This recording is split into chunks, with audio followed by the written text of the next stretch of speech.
ჭეშმარიტი რელიგია სიკეთეა. მოგესალმებით ძვირფასო მეგობრებო. გარკვეული პერიოდი ჩვენ პირდაპირ ეთერში არ ვიყავით დღესასწაულებიდან გამომდინარე შეიძლება ითქვას, აქვე გილოცავთ ახალ 2019 წელს, გილოცავთ შობის ბრწყინვალე დღესასწაულს. გისურვებთ ბედნიერ, პოზიტივით სავსე წელიწადს. ალბათ უკვე მიხვდით რომ TV4-ის პირდაპირ ეთერშია გადაცემა 2x2 6. მე ამ გადაცემის წამყვანი ავტორი და წამყვანი გიგა ჭღარკავა გახლავართ და დღევანდელი ჩვენი დღევანდელი გადაცემის სტუმარია მადაგონის პროექტ მენეჯერი ანი ბედინეიშვილი. ანი, გამარჯობა. მოგესალმები გიგა და პირიქით მადლობა რომ მომიწვიეთ და მომეწოშორება ჩემი აზრები. იცოცხლე გაიხარე, უმეტეს მადლობა პირველ რიგში რომ დრო გამონახე და ჩვენთან ერთად ხარ, მით უმეტეს წარმომადგენელი სექტორის, ასე ვთქვათ, კერძო სექტორს გულისხმობ, ბიზნეს სექტორს გულისხმობ, რომელიც ერთი რო ქმნის გარკვეულ ამინს ქალაქში ბუნებრივია და ეს მარტო რუსთავში არ არის, სოფლიო პრაქტიკაა ბუნებრივია და მეორე, აი დანარჩენზე კიდე ვისაუბროთ უკვე ტელემაყურებლისთვის ბუნებრივია საინტერესოა თქვენ როგორ უყურებთ ყოველივე იმას, რაც ასე ვთქვათ, მე მოვიაზრე რომ დღევანდელ გადაცემაში მე და შენ უნდა ვისაუბროთ, აქვე თავშივე მოდი შენობით ვისაუბროთ ჯობია. ხო, უშუალოდ ჯობია. კეთილი. მოდი დავიწყოთ ზოგადად კერძო სექტორის როლზე ადამიანებისთვის რაღაცა ასე ვთქვათ კეთილდღეობის თვალსაზრისით და მიმართულებით და პირველ რიგში მინდა გითხო რა სოციალურ პასუხისმგებლობას დაუშვათ განიცდის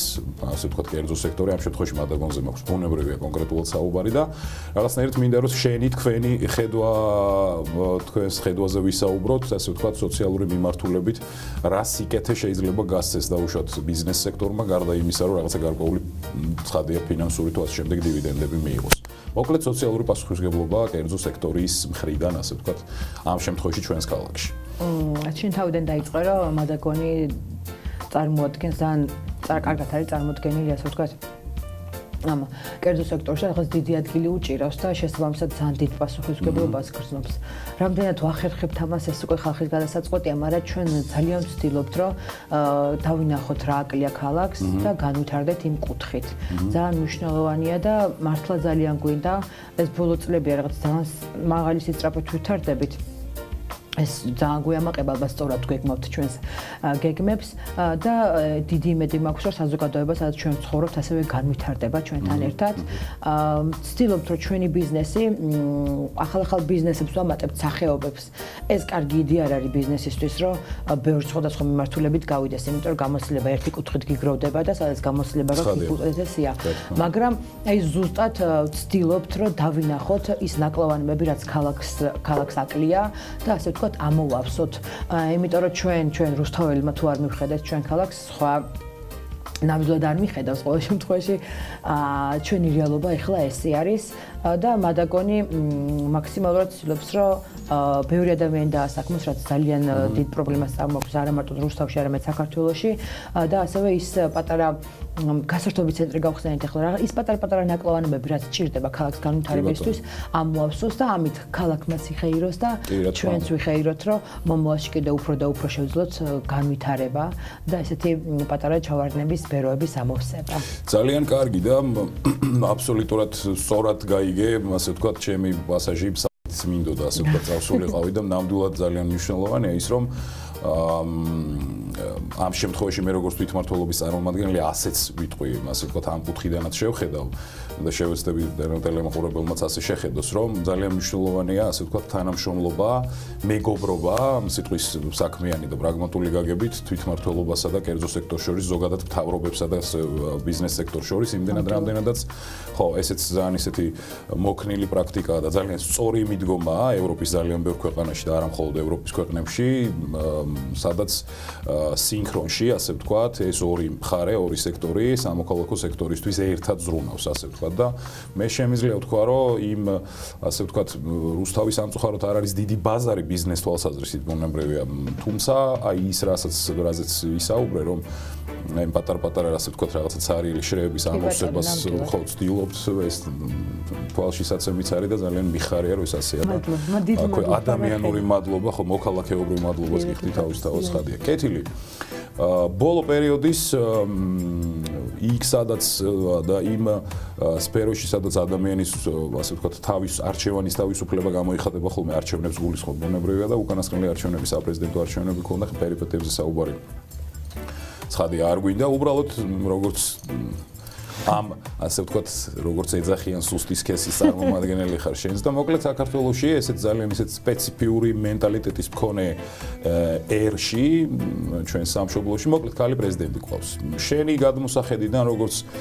საქალბატონეს მხრიდან ასე ვთქვათ, ზოგადად როგორც მოქალაქის, აი ქალი პრეზიდენტი საქართველოში შენ რა მოლოდინები გვაქვს? გაქვს როგორც ადამიანს ამ შემთხვევაში საქმიანობას რო თავი გავულებოთ. ნამდვილად პოლიტიკურ განცხადებებს ზოგადად თავს ვარდებ, პოლიტიკას ვადევნებ თავს და მნიშვნელოვანია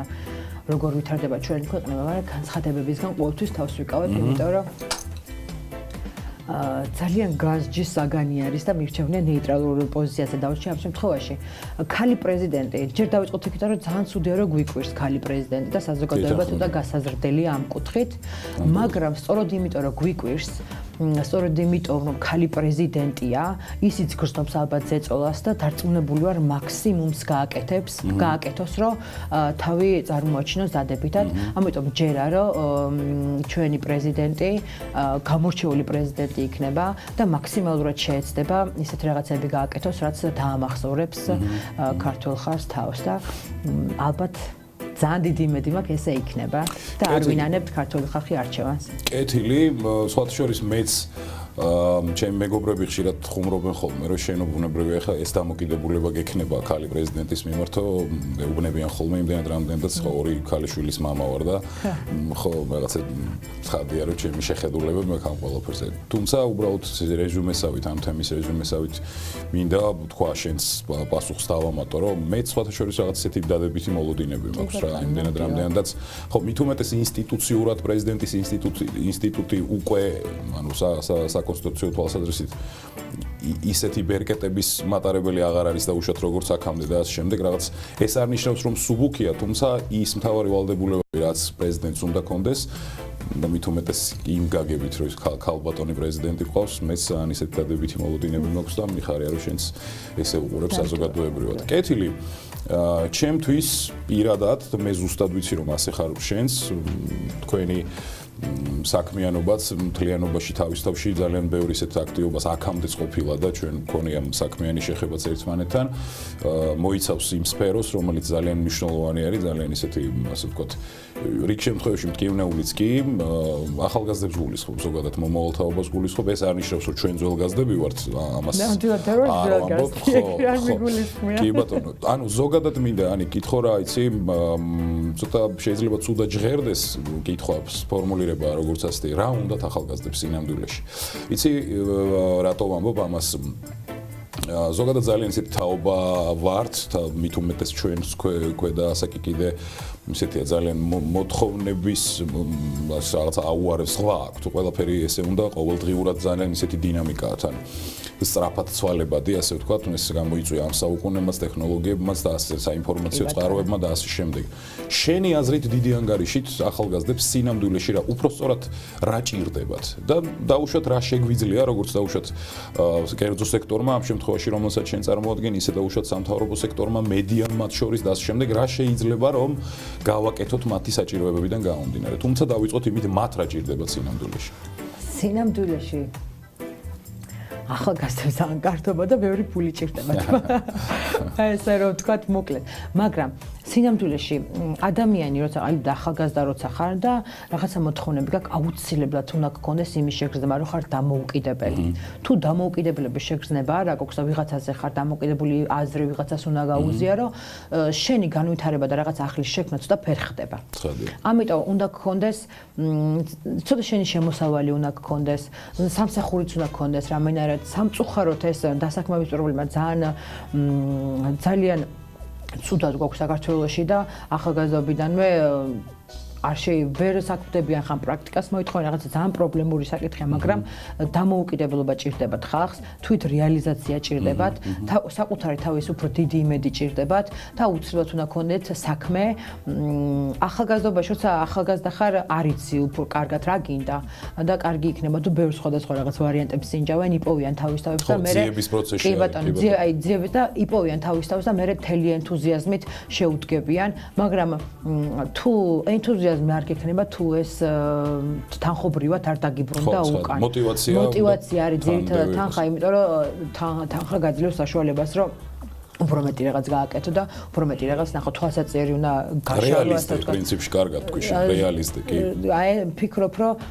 დამოუკიდებლობა უნდა ქონდეთ ხალხს და ეს პირველ რიგში სამსახურებით და ფინანსური დამოუკიდებლობით მიიღწევა რომ მოძებნონ იმათმა ის პატარა ნიშა რაც მათი იქნება და მე იმას განავითარებენ რეალიზებული ახალგაზრდები მინდა რომ ყავდეს და იმედია ნელ-ნელა უფრო და უფრო მოტივირებული ხალხი წამოვიდეს სხვადასხვა ეხლა მე რაც მაქვს ახალგაზრდებს შეხება, აუ ყოველთვის ვცდილობ რომ წავახალისო და რაღაცეებში დავეხმარო. მეც არ ვარ ძველგაზრდი როგორც შენ თქვი და მე დამოუკიდებლად უკვე ვთვლი, 29 წლის გოგო ვარ და მინდა თქვა რომ დაახლოებით ბოლო 2 წელია რაც ვიპოვე ჩემი ნიშა და მივყვები იმ ნიშას და ასე ვთქვათ რაღაცები გავაკეთე. ის თუნდაც რეკრეაცია და MG Fitness-ი ჩვენი მადაგონის ახალი პროექტები სრულიად ჩემი პროექტები იყო, იმიტომ ვთვლით რომ მადაგონის პროექტ მენეჯერად რომ ეს ნაწილი გავაკეთე და ხალხმა რომ შეძლოს, ახალგაზრდებმა რომ შეძლოს საზოგადოების განვითარება, არ უნდა იყოს მიკერებული ძველებს, ასე ვთქვათ, თავის ოჯახებს უნდა წამოვიდნენ ოჯახებიდან და შექმნან რაღაც თავისი ახალი. მაგრამ ამისთვის აუცილებელია რომ ფინანსურად იყვნენ დამოუკიდებლები და რამდენად არის ეს შესაძლებელი ჩვენს რეალობაში არ ვიცი, მაგრამ ვისურვებდი რომ დასაქმების პრობლემები იმდენად კარგად მოგვარებოდა რომ ახალგაზრდებს ბევრი გასაქანი ქონოდათ რომ მე ყველაფერი თავისებურად აკეთონ. თუ ყველაფერი ძველებურად ვაკეთეთ წინ ვერ წავად. თან მოთხოვნები გაიზარდა რაღაც სიახლეების კეთების, იმიტომ რომ სოციალური ქსელი გაიზარდა, ხალხს უფრო სად შეგვიძლია საზღვარგარეთ წასვლის გარეშე გაიგო ყველაფერი იმ ქვეყანაზე. რადგან მსოფლიო უკვე ძალიან დაპატარავდა, ყველაფერი ყველაზე იცის და მეტი ამბიცია უჩნდებათ ახალგაზრდებს და დიდი იმედი მაქვს რომ ექნებათ საშუალება იმდენი დამოუკიდებლობა და მიაღწია ენთუზიაზმი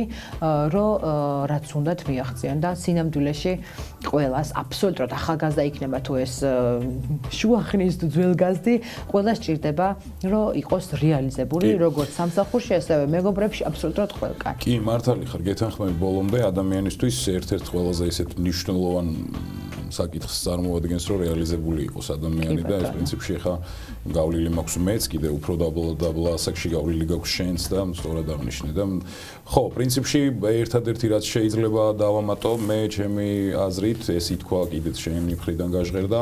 ჩვენ ალბათ კერძო სექტორსაც სამთავრობო სექტორსაც და ასე შემდეგ ამ ყველაფერში ხელის შეწყობა რო არ სიღრმეებში ვარ ჩავიდეთ და დიდი დრო არ დავკარგოთ ესე მოკლედ რო ვთქვა ხელის შეწყობა და რასაკვირველია იგივე ფინანსური მოტივატორების გაჩენა მათთვის გარეშე ძალიან რთულია. კი, მართალი ხარ. სხვა შორის ბოლო პერიოდი, ბოლო წლები ძალიან ისეთი ჩემთვის სასიხარულო ტენდენციებია, იმდენად რამდენადაც თუმცა ახალგაზრდები კიდევ უფრო მეტად ვისურვებ და სავარაუდოდ ასეც იქნება. დინებები ძალიან ისეთია, კიდევ ვიმეორებ, მე ძალიან მომწონს, რომ სწორად ისწავლიან დაუშვათ და ასე ვთქვათ, პრობლემის განსაზღვრას, დაუშვათ თავიანთი მოთხოვნების დაყენებას, რაღაც მცირე ნიუანსებში გვიჭირს. იმდენად რამდენადაც რაღაცნაირად ცნობიერება და ჩვენი მენტალიტეტი იგივე შენ ძველი პერიოდი ახსენე. მე ვარ იმ თაობის წარმომადგენელი, სადაც და როცა სტუდენტობის პერიოდამდე სკოლის დაამთავრებელ ბოლო კლასებში რომ უკვე ოჯახში ლაპარაკი იწყებოდა შენ თეთრი ხალათი როგორ მოგიხდებოდა ბებო და ასე შემდეგ რა და ეხლა რასაც უყურებ მათ შორის ხო ჩემი უფროსი ქალიშვილი 16 წლის ხდება და უკვე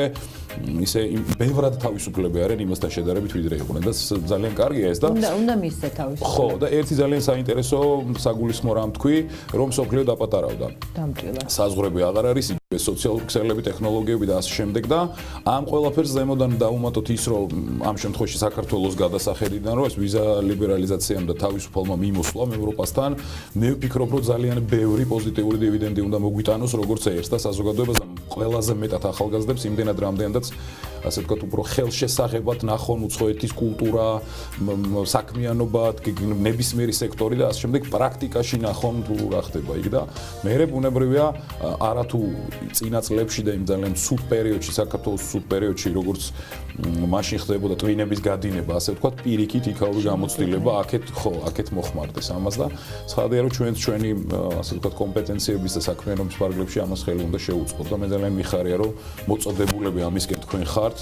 მადაგონს გულისხმობ პირადად შენს და ძალიან კარგია რომ ახალგაზრდა ადამიანი ხარ იგივე დაუშვათ პროექტ მენეჯერი და ასე შემდეგ კეთილი ძალიან ისეთ ხე ექსპრომტად კითხვა, დავუშვათ როგორც ქალაქელი, რუსთაველი უცებ აი ყველაზე მეტად რა რისი მოთხოვნა გაგჩენია ბოლო პერიოდის განმავლობაში, რას გააკეთებდი ქალაქში, უცებ, ასე ვთქვათ, რაღაც რა პროექტს განახორციელებდი. ყველაზე მეტად შენ რას მოისაკლისებ ხოლმე, ასე ვთქვათ.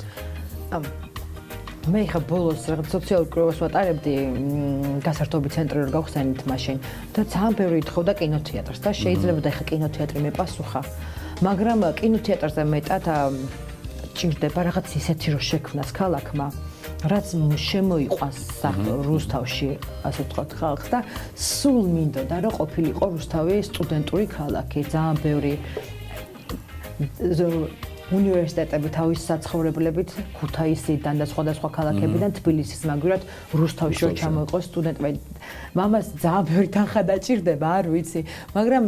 რუსთავის განვითარებას ასე ვხედავ სტუდენტური ქალაქი. მუშათა ქალაქიც არ იყო ცუდი და სტუდენტური და მუშათა ქალაქი ერთმანეთს ძალიან კარგად მიყვება. არ შეუშლის ხელს და მაგრამ მე ნამდვილად ვისურვებდი, რომ ძალიან კარგი უნივერსიტეტი, მაღალი დონის უნივერსიტეტი გქონოდა და თვითონ რუსთაველებიც კი გადიან, მეც პირადად თბილისში დავამთავრე მაგისტრატურაც და ბაკალავრიატიც და ვისურვებდი, რომ თბილისელები და საქართველოდან, მთელი საქართველოდან სტუდენტები ჩამოსულიყო ჩვენთან. ამ კუთხით განვითარების ძალიან დიდი შანსი აქვს, უბრალოდ ასე ვთქვათ, თანხები სჭირდება. მაინდა-მაინც არ იქნება ეს. სხვათა შორის ძალიან ბევრი ვიმუშავეთ ჩვენ ამ საკითხზე. არ გამოვიდა რა. იმდენად რამდენადაც ასე ვთქვათ ეს სტუდენტური და საგანმანათლებლო ნიშა ქუთაისმა, ხა იმდენი ფული იხარჯება იქ რო სტუდენტური ქალაქის, ხო და თუმცა ეს არ ნიშნავს, და ეხლა ალტერნატიულ ვარიანტზე ასე ვთქვათ, გეგმა B-ზე მუშაობთ, ნახოთ რა გამოვა, მე არ მინდა შორს წავიდე შეგნებულად მცირედით და პრინციპში დაანონსება გამომდის. ძალიან აქტიურად მუშაობთ იმაზე, რომ პროფესიული განათლების ასე ვთქვათ ცენტრი და რაღაცნაირად ასე ვთქვათ ჰაბი იყოს რუსთავი, გულისხმობ პროფესიულ სასწავლებლებს და ასე შემდეგ, მათ შორის კამპუსებს, საცხოვრებლებს და მინიმუმ ასე ვთქვათ შეიძლება რომ რეგიონის მიმართულებით, ანუ ეს იყოს ცენტრი, ასე ვთქვათ, რუსთავი, ქვემო ქართლის რეგიონს გულისხმობ და ამას დავამატოთ ის, რომ სადაც არის დასრულდება ბოლოში გავა მოკლედ და დასრულდება ავტობანის მშენებლობა, ეხლა 10 წუთში თბილისის რუსთავის გზის დაფარვა ეს ძალიან მეტროს ამბავიც ხო მიწისზე და მეტროსეც მიდის მუშაობა და მოკლედ ბოლომდე გეთანხმები და ძალიან კარგია და რაც ყველაზე მთავარია, ყველაფერთან ერთად ერთი რომ რუსთაველ ახალგაზრდებს, ასე ვთქვათ, სტუდენტობის ასაკის ახალგაზრდებს გააჩერებ რუსთავში ჭყალებში ამ სიტყვის კარგი გაგებით და მეტიც შენი თქმის არ იყოს აქეთ დაემატება და ეს ყველაფერთან ერთად ეკონომიკური თვალსაზრისით ძალიან მნიშვნელოვანია. ფაქტია, ხო, მოთხოვნა გაიზრდება რაღაცების უფრო ქალაქში და ფაქტია, რომ ფული, ასე ვთქვათ, ფინანსები კაპიტალიზმია, ჩემო კარგო სხვაგს და არ არის. სოფლიოში ეგრეა. კი ბატონო, ქალაქ რუსთავში ფული არ იხარჯება დიდი ანგარიში. არ იხარჯება. ვინც შოულობს გადის გარეთ. გადის თბილისში და ვინც კარგად იშოვა, საერთოდ სტადარო გადასულიყო ბოლომდე თბილისში. ანი, რა მინდა კითხო. ძალიან ისე ადამიანურად. მადაგონი ძალიან კარგად მუშაობს, როგორც ასე ვთქვათ, გულისხმობ მარკეტს, ჰიპერმარკეტს, გულისხმობ და თქვენს ფილიალებს ქალაქის მასშტაბით. ისე დაუშვათ კვების ობიექტს, ანუ რესტორანს გულისხმობ და ასე შემდეგ. აი ამ გადასახედიდან და აღარაფერს ვამბობ, ჩვენ შეგვიძლია რუსთავის მოდელზე ვისაუბროთ, უბრალოდ რუსთავის გადმოსახედიდან, თუმცა აღარაფერს ვამბობ, რა ხდება თბილისში, რა ხდება მცხეთაში ეს ქალაქებში, ამ მიმართულებით ეს მარკეტები, ანუ სადაც ადამიანები ფულს ხარჯავენ. ეხლა ნადიმის მოყვარული ერი როგორც ორი აზრი არ არის ამაზე და შეიძლება რომ ფინანსური ბოლო რესურსები ამაში დახარჯოს ქართველმა, ეს ალკე საკითხია. თუმცა შენი აზრით სინამდვილეში ღარიბიერი ვართ? ანუ ეკონომიური თვალსაზრისით მეკითხებით ასახად. ისტორიული თვალსაზრისით კარგად მივდივართ, ძალიან დიდი ისტორია გვაქვს. ღარიბიერი ვართ ეკონომიურად ნამდვილად სხვა გზა არ არის, ფაქტის ახეზია. მაგრამ ეს მარტო ჩვენი ბრალი არ არის და ძალიან თავი არ უნდა დავიდანაშაულოთ, საბჭოთა კავშირიდან გამოვედით ეხლა ხანს. ეს იყო ადამიანებზე საერთო ქონება ეხლა ვართ კაპიტალიზმზე გადმოსულებს. საერთოდ რადიკალური მიდგომა არის ეკონომიკის მიმართ, ამიტომ და გადმოწყობა გვჭირდება. ნაბიჯებით იქნება თუ სწრაფი ნაბიჯებით წინ მივდივართ და ეს იგრძნობა ხალხის დამოკიდებულებაშიც და დარწმუნებული ვარ, რომ ეს ეკონომიური მდგომარეობა უფრო გაიზრდება და რესურსი ამის გვაქვს. ასე რომ ვიტყოდი, რომ ღარიბიერი არ ვართ, რესურსი გვაქვს, ვიყოთ უკეთესად, მაგრამ ეხა სიღარიბეა ჩვენს ქვეყანაში და აუცილებლად სჭირდება ძალიან დიდი ხელისწაკვრა ჩვენ ყველაფერს. ამისთვის ხელშეწყობა აუცილებლად სჭირდება და დიდი იმედი მაქვს, რომ წინ უკან წასვლას ნამდვილად ვერ ვხედავ. მე რაც ბოლო 10 წლის განმავლობაში ნამდვილად წინ წავიწეთ საბჭოთა კავშირს, რომ საერთოდ არ შევადაროთ. ნამდვილად წინ ვარ და მგონია რომ ნელ-ნელა ვეწყობი და საბჭოთა კავშირული მიდგომები, რომელიც სამწუხაროდ კიდე შემოგრჩა, ნელ-ნელა გაიწრიება და საერთოდ წაიშლება კი ბატონო. კი და მართალი ხარ, ძალიან ბევრი სირთულე შექმნა, მე ვთქვი დასაწყისშიც რომ ვარ 90-იანების თაობის წარმომადგენელი ვარ, ჩემი ცნობიერება რომ ყალიბდებოდა, ზუსტად ეს პერიოდი იყო და მართლა რაღაცა ისეთი მოუშვებელი არასავით ჯერ კიდე შემოგრჩა ის რომ აი იმ პერიოდიდან იმ წყობიდან ასე ვთქვათ რაღაცა მარწუხებიდან გამოვედით და ცხადია რომ ყველაზე მეტად ისტორიას სოფლიო ისტორიას რო გადავხედოთ ყველაზე მეტად ეკონომიკურად მოღონიერება და მოძლიერება უჭირთ ხოლმე იმ დაუშვათ სოფლიო საზოგადოებასაც კი და იმ ქვეყნებსაც კი რომლებიც ნებისმიერ ჩეხეთი შეგვიძლია სლოვაკეთი შეგვიძლია ავიღოთ იუგოსლავია და ამ შემდეგ როგორც აქედან გამოვიდნენ კულტურა თავენთი ისტორია დაუშვათ თვითმყოფადობა ბუნებრივი არ დაიკარგა და მეტიც უფრო მაღლა ამოვიდა თუმცა ეკონომიკურად ყველაზე მეტად გაუჭირდათ იმ ქვეყნებს და ალბათ ესეც იყო ასე ვთქვათ საბჭოთა კავშირის და მაშინდელი საბჭოთა კავშირის და ზოგადად მთლიანობაში საბჭოთა კავშირის მამების ერთ-ერთი ყველაზე მთავარი ბერკეტი ეკონომიკური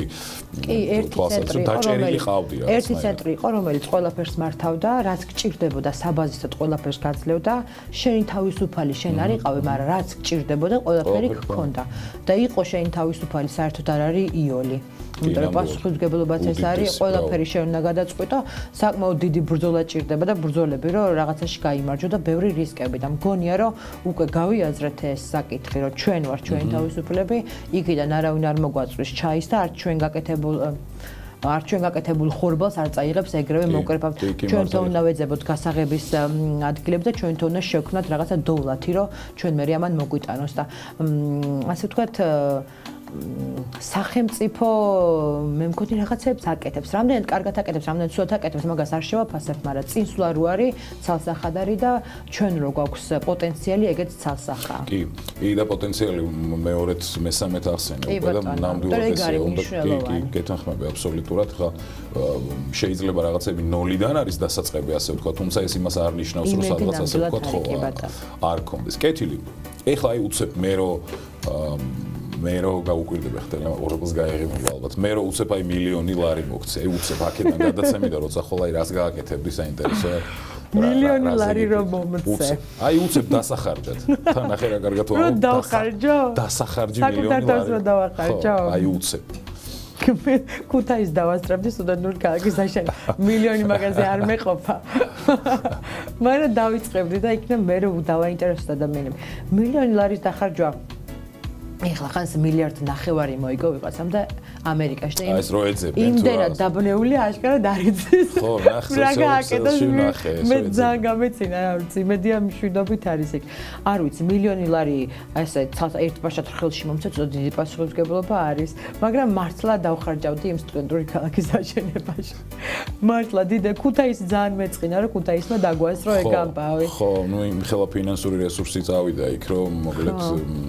ასე ვთქვათ, ამ ნიშას გვინდა თუ არ გვინდა დაიჭერს, თუმცა ნუ მეორე კინოთეატრს მაინც ავაშენებთ. ხო, სხვათა შორის მე არაერთხელ გადაცემაში ძალიან კარგი კინოთეატრი გამოვიდოდა მილიონი ლარი. იქნება მომგებიანი შენი აზრით? ეხლა რატო ვამბობ მე ნახე? ბიზნესის გადმოსახედიდან გითხრა? ერთი რომ ბიზნეს გადმოსახედიდან თავისთავად მაგედან უნდა მითხრა, მაგას გეკითხები, მაგრამ ნახე მეორე, ასე ვთქვათ, კონტრ ის მექნება რაღაც არგუმენტი თუ როგორც კიდე ისე დავარქვათ. იმ პერიოდში როცა რუსთავში კინოთეატრი იყო, მეც ვარ ამის შემსწრე და ეს მადაღებული თემაა, რომ მაინც მიდიოდა თბილისში იგივე ფილმზე პრემიერები აქ იყო, მაგრამ თბილისში უყურებდა, ასე ვთქვათ, ვისაც მოთხოვნა ქონდა კინოთეატრის და კინოთეატრში შვენიერი იყო, მე ვარ ერთი ორჯერ მე მენეჯმენტთან მაქვს ძალიან ბევრჯერ მქონდა შეხვედრა თემაზე საუბარი მქონდა და ასე შემდეგ და ბოლოს უკვე როგორ მითხრეს, რომ გიგა მოკლედ, როგორც ბიზნესი ჩვენთვის მომგებიანი არ არის და ძალიან გთხოვ, მაშინ ამას უნდა მოყვეს ბაზრის კვლევა,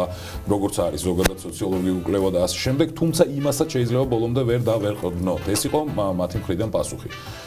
შენ როგორ ფიქრობ აი ბიზნეს თვალსაზრისით მესმის რომ ყველა ეს უდიდესი მოთხოვნაა მე თვითონ მაქვს კვლევები ჩატარებული ამ საკითხზე ვისაუბრებ ყველა ახალგაზრდების უმეტესობა კინოთეატრი როგორ აი რა შენი აზრით რა მოხდა მაშინ დაუშვათ არასწორი მარკეტინგი იყო დაუშვათ თუ ეს რაღაცა მენტალიტეტში გვაქვს უკვე რუსთაველებს რომ უნდა თბილისში წავიდეთ და იქ გავაკეთოთ ეგეც არის დიდი პრობლემა რომ მენტალიტეტში გვაქვს რომ თბილისში უნდა წავიდეთ და ხახის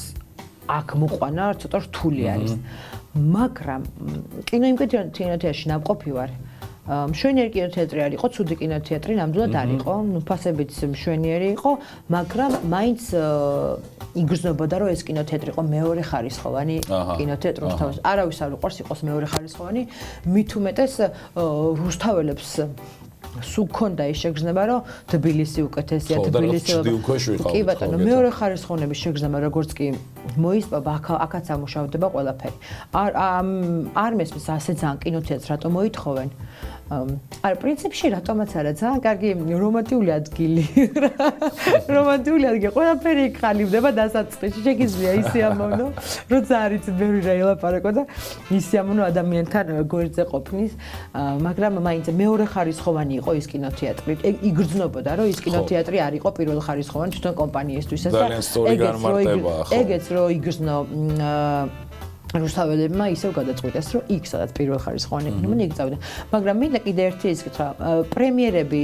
არ იყო თავიდან ყოველთვის ცოტა ძველი φιλმებიც გადიოდა ხოლმე შიგადაში კი გეთანხმები თუმცა მე ვარ ორ ფილმზე პრემიერაზე ვარ ნამყოფი მეც ვარ თავიდან გადიოდა ძველი ფილმები მაგანაც დააგდო რეიტინგი უკვე შეიქმნა როგორც მეორე ხარისხოვანი და მე უკვე ბულოს წინჯას პრემიერების აქაც გაშვება ნამდვილად ასე იყო ძალიან მის ცოტა მენეჯმენტში ქონდათ ასე ვთქვათ ეგ პრობლემა რომ ალბათ ეგეც იყო კი, მაგრამ ეხლა ჩვენს კინოთეატრის შენობაში ეხლა საქართველოს ბანკი არის. და კინოთეატრის მერე რა აღარ იყო და ნუ მართლა ისეთი გაცვდა იქ თემა უკვე რო ხან საქართველოს ბანკი ჯობია, სათამაშო ბიზნეს ნამდვილად. საქართველოს ბანკი ჯობია, ბუნებრივია. ეკონომიკური თვალსაზრისით იმდენად რამდენადაც სათამაშო ბიზნესი გადასახადებს იხდის ბიუჯეტში შეიძლება ის ჯობდეს, მაგრამ საბოლოო ჯამში მაინც ხო მით უმეტეს იმ თაობისთვის რომელიც ჯერ მყიფეა და ჩამოყალიბებული არ არის და ამ სათამაშო ბიზნესმა რა უქნა ადამიანებს მოკლედ ეს ცალკე საკითხია ცხადია რომ ჯობია ისევ რაღაც ფინანსური ორგანიზაცია იყოს იქ და ასეც არის დაასაქმებს მაინც ხალხს ცარიელ ადგილს და სათამაშო ბიზნეს ეგ ჯობია კი ბატონო კეთილი ანი კიდევ ერთი ესეთი ჩვენი გადაცემის დამახასიათებელი ესეთი ტრადიციული კითხვა საკითხი უფრო სწორად ხო და რას გულისხმობ ამაში მე ძალიან ყოველთვის ძალიან მაწუხებდა ეს ეკონომიკიდან ბავშვობიდან მოყოლებული ის რომ რაღაცნაირად ისეთი ის ქონდა სახელი ერქვა ეს მუშათა ქალაქი ხო მუშაობა ცუდი არ არის და მეტალურგების სახელი ცუდი არ არის მეტალურგების ქალაქი ისე ერქვა რომ და იმის ფონზე სხვათა შორის რომ აქედან საკმაოდ ისეთი მუსიკალური თვალსაზრისით დედაქალაქში ძალიან ბევრი რუსთაველი ამინს ქმნიდა თეატრი ავიღოთ ანსამბლები და ასე შემდეგ და მაინც გადაძალა საბოლოო ჯამში დღემდე პრინციპში ასე მოდის თუ არ ჩავთვლით ჩვენ თაობას რომ აი მეტალურგების ქალაქი და სამრეწველო ქალაქი გეთანხმები ცალსახად გადასარევია ეს თუმცა ხვალინდელი რუსთავისთვის რა ნიშა უნდა ეჭიროს ამაზე პრინციპში კი ვისაუბრეთ და შენ ერთ-ერთ წინა საკითხზე საუბრისას თქვი რომ ეს სტუდენტური ქალაქი და დაუშვათ საგანმანათლებლო ქალაქი მაგრამ შეიძლება დაირქვას და ვთქვათ რომ ეს ნამდვილად ჩამოაყალიბებს ქალაქისთვის ნიშას საგანმანათლებლოს აი სხვა კიდევ რა ხორცი შეგვიძლია შევასხათ რომ ქალაქს როგორი ხასიათი კონდეს დაუშვათ ხვალინდელ ჩვენს რუსთავს ასე ვთქვათ ძალიან გული დამწყდა რომ სტუდენტური ქალაქის იდეა ასე ვთქვათ წამართვეს ხო ძალიან გვინდა ძალიან კარგი იქნებოდა მართლა ვერ ხვდები რატო აირჩეს ქუთაისი სტუდენტურ ქალაქად ხო ამას ბევრი მიზეზები აქვს წვრილმანიც და მსხვილმანი მიზეზებიც ასე ვთქვათ შეიძლება ერთი ითქვას რომ დავაგვიანეთ ამაზე აქტიური მუშაობა და ასე შემდეგ რაღაცნაირად ვერ მოხდა სწორად ბოლო პერიოდამდე დაალაგება გულისხმობ წინა წლებს 3-4 წლის წინანდელ პერიოდს და ამასობაში მიდიოდა მზადება უკვე იმაზე რომ ეს ძალიან დიდი ფინანსები დახარჯული იყო და ეხა ვინც გააკეთა ეს და ვინც აკეთებს და როგორ აკეთებს ეს ცალკე საკითხი და იცის უკვე სახელმწიფო აკეთებს მაგ პროექტებს არა ამ დიდ უნივერსიტეტს ასე ვთქვათ და საუნივერსიტეტო ქალაქს ქუთაისში აკეთებს ბიძინა ივანიშვილი ბოლომდე ესე უსასყიდლოდ მოკლედ არაერთ მის საქმესთან ერთად ესეც არის და საბოლოო ჯამში ხო გამართლებაც გარკვეულწილად იცი რა აქვს რომ მართლა ისეთი ცენტრია საქართველოს ხო შუაგულია და არა მარტო დაუშვათ ნაკადები თბილისიდან და აღმოსავლეთ საქართველოდან იქ დასავლეთ საქართველოდან და ისეთია მე მით უმეტეს მუშაობა მიდის იმაზე რომ პარლამენტი ისევ თბილისში აქტიური მუშაობა მიდის ამაზე გადმოვიდეს და ასე ვთქვათ დარჩეს ქუთაისის ასე ვთქვათ ბირთვის და შუაგულის და ხერხემლის მესმის მეც ძალიან წინს რო აქ ვერ გავაკეთებ მაგრამ გონება დამებლოკა სხვას ვერაფერს ვერ ფიქრობ მუშათა ქალაქი და დასაბლოკი არ არის ძალიან კარგი იდეა არის და დიდი მედმა გოდეს მე დაგვიბრუნდება ეგ სულაც არ არის მუშათა ქალაქი ცუდი და როცა მით უმეტეს მაშინ როცა დასაქმების პრობლემა ყველაზე მაღალ დონეზეა და ჩვენ თუ მუშათა ქალაქი ბედნებით სიხარულის გარდა ეს არაფერს მომტანი არ არის სხვა კუთხით ჩვენი განვითარება როგორ შეიძლება სულტად არ ვიცი ძალიან დასაბრუნებელი საკითხი არის შენაზე გიფიქრე ძალიან ბევრი მიფიქრე ნუ ზოგადად კულტურა ამ მიმართულებითაც მიფიქრე თუმცა შეიძლება ნიშა ამან ვერ შექმნას რაღაცა ხასიათი ქონდეს და ძალიან ბევრი სხვათა შორის აი მით უმეტეს ბოლო პერიოდის განმავლობაში ბოლო 2 წელია დაახლოებით აქტიურად მოკლედ მე პირადად მათ შორისთან არიან ჩემს გარშემოც ადამიანები ვინ ძალიან ბევრს ფიქრობ დაუშვათ ტურიზმის მიმართულებაზე რო ვთქვათ რომ ტურისტული პოტენციალი რუსთავს აქვს აი ძალიან დიდი ხა მე მართალი არ ვიქნები იმიტომ რომ არ ვფიქრობ ასე რომ ძალიან დიდი პოტენციალი ამას არ აქვს თუმცა გარკვეულწილად ის რომ ჩვენ ქვემო ქართლი ძალიან მნიშვნელოვანი საქართველოსთვის მნიშვნელოვანი რეგიონის ცენტრი ვართ ასე ვთქვათ და არათუ ვითვლებით მართლა ვართ წინამდვილეში ისიც რომ ორი სასაზღვრო სატრანზიტო ქალაქი უფრო შეიძლება ნიშა იყოს და სატრანზიტოს შეიძლება ტურიზმი მიებას იმდენად რამდენადაც ხო ამ ტრანზიტულ ასე ვთქვათ შეიძლება რაღაცნაირად ჩამოუხვიოს რა მოდი უბრალოდ ენაზე რო ვთქვათ აი იმ ვიღაცამ და ქალაქში რაღაცა ნახოს ამაზეც მიფიქრია და უფრო მეტად იცი რატომ მიფიქრია ამაზე ეკონომიკური თვალსაზრისით იმიტომ რომ მართლა პატარა ბაზარია რუსთავი და ეს კარგად მოგეხსენებათ მით უმეტეს თქვენ ბიზნეს მიმართულებიდან ფულმა თუ არის ტრიალა კიდევ ერთხელ ვიმეორებ ესე ძალიან რთული და ძნელი იქნება და რუსთაველების ნაშოვნი ფული რუსთავში თუ არ დარჩა კიდე ძალიან ბევრი გადის თბილისში მაგას როგორ უნდა მივახცეთ რომ რუსთავში ნაშოვნი რუსთავში დარჩეს ძალიან პატარა ქალაქი ვარ და ასე ვთქვათ გასახანიც ბევრი არ არის აქ მაგრამ დასაწყისს უნდა შევძლოთ ისეთი რაღაცის გაკეთება რომ რუსთაველები დარჩნენ რუსთავში იმიტომ რომ მე ძალიან ბევრი მეგობარი მყავს ახალგაზრდა რომელიც საზღვარგარეთ თუ არა მინიმუმ თბილისში გადაასვლას იმიტომ რომ რაღაცა პატარა ქალაქის სცენით შეიძლება იყოს თითქოს ყველას იცნობ ხოლმე გაიზარდე ძალიან სახლში ხარ ხო ყველგან ხარ ძალიან სახლში და ახალგაზრდებს ჭირდება ესეთი შეგრძნება რომ ირგვლივ კიდე სივრცე გაქვს და კი მართალი ხარ თითქოს აქ თავისუფლებას ნაკლებად გრძნობენ იმდენად რამდენადაც შინაური ახლობელი რაღაცა პატარა ის კი გეთანხმები თუ მოვახერხებთ რომ სატრანზიტო ქალაქი გავხდეთ რაღაც ბიზნესები გადმოვიტანოთ, იმიტომ რომ თბილისში თითქოს ყველაფერი თავკომბალას ავდი იქ არის მოქცეული, პატარა ქალაქის ცენტრში არის ქარხნები და ბაზრობები, ეგეც ძალიან შეცდომა და ქალაქგარეთ უნდა გავიდეს და თუ შევძლებთ რაღაც ბიზნესები, ასე ვთქვათ, ძალიან ბევრი თავისუფალი ტერიტორია გვაქვს და აქეთ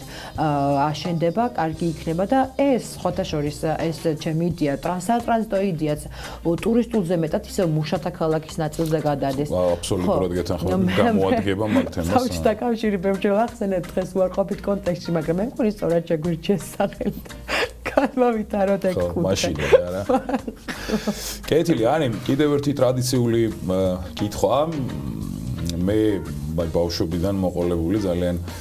ესე უცნობიერ ცხოვრებაში რომ გადავედი ასაკში უფრო სწორად, უფრო მეტად საინტერესო გახდა ჩემთვის, ასე ვთქვათ, ქართული ხალხური ანდაზები, ხა ზოგადად ძალიან ისეთ რაღაცაზე ერთად რაღაცა სიბრძნე, შიგნით სიღრმე, მორალი და ასე შემდეგ და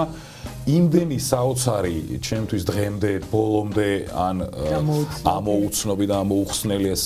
ფოლკლორია, ქართული ამ შემთხვევაში ცხადია ანდაზებს გულისხმობ. ან არის ქართული ანდაზები და ალბათ 60% თუ მეტი არა, რაც მე ვიცი ყოველ შემთხვევაში ძალიან ბევრია ესეთი. რომელსაც რაღაცა ორნაირი, სამნაირი ის მოუძებნი, ასე ვთქვათ, გააჩნია რა ხასიათზე რა მოკლედ. ხო და ნუ ეს გადაცემა რომ დავიწყეთ, მაშინ გადავწყვიტე რომ ყველა სტუმრისთვის რაღაცა ერთი ანდაზა ასე მოგვეტანა, ასე ვთქვათ და ხო, შენთვის ესეთი ანდაზა, მელია სადაც წავა, კუდიც იქ გახვევაო. ეს არის ქართული ხალხური ანდაზა და გნებავს ვიხუმროთ როგორც გინდა, რა მორალი შეიძლება იყოს, არ მოიდგინე ხალხური ანდაზა, ერთმა თქო მეებს დაამატა მესამეს და საბოლოო ჯამში ჩვენამდე მოვიდა ესე რა. მელიამ სადაც წავა, კუდიც იქ. მელია სადაც წავა, კუდიც იქ გახვევაო. რა, კაი მელია წავა. სიმართლე არ გამიგია. ძალიან ბევრია რომელიც არ გაგვიგია მერცე. მაგრამ ალბათ იმან დაზას უკავშირდება მელამ თავის კუდი მოწმეთ მოიყვანა. კი ბატონო, ანუ true information რაც არ უნდა იყოს, ყველას ეყოლება თავისი მოწმე, ასე რა. რაც არ უნდა true იყოს ინფორმაცია, მაინც ეყოლება თავისი მოწმე, რომ ასე ძალიან უნდა ჩაუკვირდეთ ყველა ამბავს, მაგრამ ცხოვრებაც არ შეიძლება ვიღაცების ნდობის გარეშე ცოტა ასე რომ მელას და თავის კუდს თუ უყურეთ. თუმცა ნაკლებ მელიებს ვისურვებ ჩვენ ცხოვრებაში გურებრივი. შენ როგორ განსაზღვრავდი ამანდაზას? მე სხვათა შორის ვიფიქრე ამანდაზაზე და ერთი, ანუ მარტო მოწმეთ და ცრუ ინფორმაციაზე არ არის ლაპარაკი, უფრო როგორ იცი რომ თუნდაც ეს კარგი იყოს, ცუდი იყოს, მელია ზოგადად ცუდი პერსონა ასე ნეგატიური ხო პერსონა თორე ამ შემთხვევაში რადგან მელიაზეა შეიძლება ასე ითქვას რომ ის სრუა და რამ ყველა შემთხვევაში მოწმეთ ეს ყავს კი ბატონო ვეთანხმები მაგრამ მე უფრო ვფიქრობ რომ ყველაფერი ის რაც შენია ადამიანზეც რო გადავიდანოთ ეხლა მელია ადამიანების ხო არსებობენ ძალიან ბევრი ყავს ხო შენი სიმართლე გაქვს რაღაცნაირად ის შენი კუდი არის შენი სიმართლე მართლა სიმართლე ეს თუ სრუ ამბავზე სიმართლეა და გამართლება ასე ვთქვათ ხო შენია რა მოკლედ რა კუდი რაღაცნაირად შენი ერთი მთლიანობის ნაწილია რა აქვს შენს აზრს არსებობს მაგრამ ჩემი უფრო სწორი შენი უფრო პრაქტიკულია, იმიტომ რომ მელია ცრუა რა. მანდაზის გაგრძელებიდან გამომდინარე, ალბათ არ ვიცი თუ ერთმანეთზე იქმნებოდა ეს ანდაზები, ალბათ იგულისხმებოდა, მაგრამ ძალიან ლოგიკურია შენი ეს სიმართლე არის ლოგიკური ძროხს არ იყოს ყველას თავისი სიმართლე აქვს და ცალსახადრო თქვა დაყვება ჩვენ დაყვება კი ბატონო კეთილი და მთავარი კითხვა ეს ყველაზე რთული კითხვაა ჩვენ გადაცემაში ორჯერ ორი რამდენია ანუ 6 ჩამოგიგა ეგ არ შემეშლებოდა ნახევარი საათი მომნუსხე ასე რომ 6-ია ნამდვილად ძალიან დიდი მადლობა კიდევ ერთხელ მობრძანებისთვის საინტერესო საუბრისთვის უღრმესი მადლობა და წარმატებებს გისურვებ ani წარმატებებს გისურვებ პირად ცხოვრებაში, საქმიანობაში და მადლობას გიხდი კიდევ ერთხელ როგორც მოქალაქე იმ გაწეული საქმიანობისთვის, რაც აქამდე გაწიეთ თქვენ და ძალიან ისე უყურებ, ასე ვთქვათ, დიდი იმედით უყურებ იმას, რომ შენ და ასე ვთქვათ, იმედი არ გაგიცრუებთ იმედებს ჩვენს. გაიხარე ისეთი ადამიანები, ახალგაზრდა ადამიანები ხარს უსვამ, რომელთაც ეს განათლების თვალსაზრისით იგივე თავისუფლების და დამოუკიდებლობის ხარისხი ძალიან მაღალი აქვს და სულ სიახლის შემოტანას ცდილობენ საზოგადოებაში და ძალიან მიხარია ეს. იმედია აუცილებლად მოახერხებთ ახალგაზრდები და ახალი ბატონო და თქვენს წარმატებები რუსთავის სამშენებლობაში მაგზას გაჩენებული და ძალიან გაგვიხარდება თუ ძალიან დიდ წარმატებებს მიიღეთ. გაიხარე. უღრმესი მადლობა ჩვენს ტელემაყურებელს იმისთვის რომ გვიყურეთ. მე ზუსტად ვიცი რომ მოიწონებთ ვისაც ჯერ აქამდე არ გაიკეთებიათ ეს TV4-ის Facebook გვერდს, სადაც შეგიძლიათ ჩვენი გადაცემა როგორც ცოცხალ რეჟიმში ნახოთ, იხილოთ ხოლმე ისე ნახოთ მისი ჩანაწერი. ერთ შეგახსენებთ რომ ამიერიდან ჩვენი გადაცემა ნაცვლად საღამოს 7:30-ისა ყოველ ორშაბათს 8:30-ზე ხოლმე პირდაპირ ეთერში კიდევ ერთხელ მადლობას გიხდით, კიდევ ერთხელ ახალ წელიწადს გილოცავთ და წარმატებებს გისურვებთ. უღრმესი მადლობა. ჩვენ ისევ იგივე დროს, როგორც მოგახსენეთ, ისევ აქ შევხვდებით მომავალ ორშაბათს. ნახვამდის.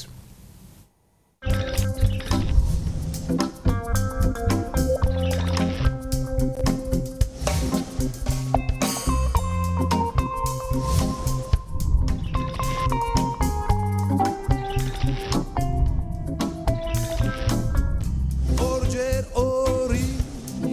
modi hijos